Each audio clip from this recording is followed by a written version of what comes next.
Assalamualaikum warahmatullahi wabarakatuh. Perkenalkan, nama saya Atika Putri Sepyoza, NIM 19045122. Baiklah, pada kesempatan kali ini saya akan eh, mempresentasikan tentang analisa dampak pencemaran lingkungan Tiongkok terhadap aspek human security di Jepang.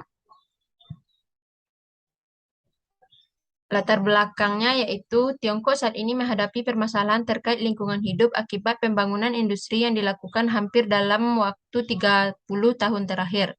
Pada Januari 2013, ibu kota Tiongkok, Beijing, diselimuti kabut asap tebal yang memiliki bau busuk dan beracun. Hal tersebut semakin parah dengan menurunnya kualitas air, tanah, dan udara yang menyebabkan terganggunya kehidupan penduduk di Tiongkok.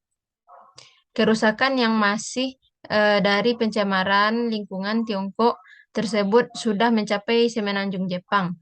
Reaksi Jepang terhadap Tiongkok atas pencemaran adalah mengusulkan kepada Tiongkok untuk melakukan pertemuan di Tokyo guna membahas masalah populasi udara yang terjadi hingga ke wilayah Jepang bagian selatan.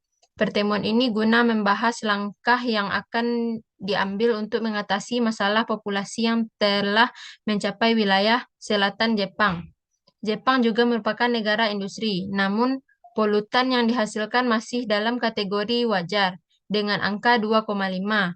Namun, semenjak terjadinya pencemaran lingkungan oleh Tiongkok, indeks populasi di Jepang mencapai angka rata-rata 4,5. Ini merupakan peta negara dari Jepang. Yang pertama yaitu profil negara Jepang. Jepang adalah sebuah negara kepulauan yang terletak di benua Asia bagian timur atau Asia Timur. Sebagian negara kepulauan Jepang memiliki sekitar 6.852 pulau besar maupun kecil.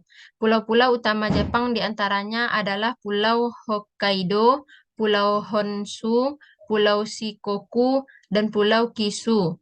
Jepang merupakan negara yang menduduki urutan ketiga sebagai negara dengan ekonomi terbesar setelah Amerika Serikat dan Cina. Pendapatan domestik bruto atau PDB nominal Jepang adalah 5,2 5,231 triliun US dengan pendapatan per kapita sebesar 1.429 US pada tahun 2019. Jepang yang dijuluki dengan nama negara matahari terbit ini menganut sistem pemerintahan monarki konstitusional parlementer, yaitu sistem pemerintahan yang kepala negaranya adalah seorang kaisar, sedangkan kepala pemerintahan adalah seorang Perdana Menteri yang biasanya adalah pemimpin partai atau koalisi politik terbesar di parlemen. Masa jabatan Perdana Menteri Jepang adalah 4 tahun. Selanjutnya yang B yaitu dampak pencemaran lingkungan Tiongkok terhadap aspek human security di Jepang. Populasi udara yang terjadi di Tiongkok salah satunya disebabkan oleh ketegangan yang besar dengan kebutuhan batu bara yang memiliki kualitas rendah dan bersulfur tinggi untuk pembangkit listrik, produksi industri, dan keperluan rumah tangga seperti penghangat ataupun memasak di rumah, di mana Tiongkok menggunakan 75% dari kebutuhan energi dari batu bara.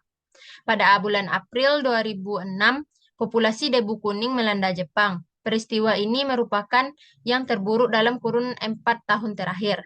Pemerintah Jepang menghimbau warganya berhati-hati bahwa populasi lintas batas Tiongkok di Jepang sangat berdampak secara negatif dan menyebabkan berkurangnya PDB sebanyak 0,3% pada aspek produktivitas tenaga kerja daripada terhadap aspek agrikultur, pengeluaran untuk kesehatan interaksi dalam konsep human security, bebasnya manusia dari ancaman menjadi poin penting. Selanjutnya yaitu upaya yang dapat dilakukan untuk mengatasi pencemaran lingkungan Tiongkok terhadap aspek human security di Jepang. Yang pertama yaitu jangan membakar sampah di halaman. Di Indonesia praktek pembakaran sampah rumah tangga masih banyak terjadi. Padahal hal ini dapat melepaskan spor jamur, jelaga, dan kontaminal lain yang terdapat memperburuk alergi dan menyebabkan masalah pernapasan. Tanaman sebuah pohon di rumah. Pohon dapat membantu menyerap karbon dioksida gas rumah kaca. Kurangi penggunaan kendaraan pribadi. Alih-alih berjalan kaki, bersepeda, atau gunakan transportasi massal kapanpun Anda bisa. Lalu lintas kendaraan merupakan penyumbang utama kabut asap. Baiklah, hanya itu yang dapat saya sampaikan. Bila ada salah dan kesalahan, saya mohon maaf. Wabillahi taufiq wal hidayah. Assalamualaikum warahmatullahi wabarakatuh.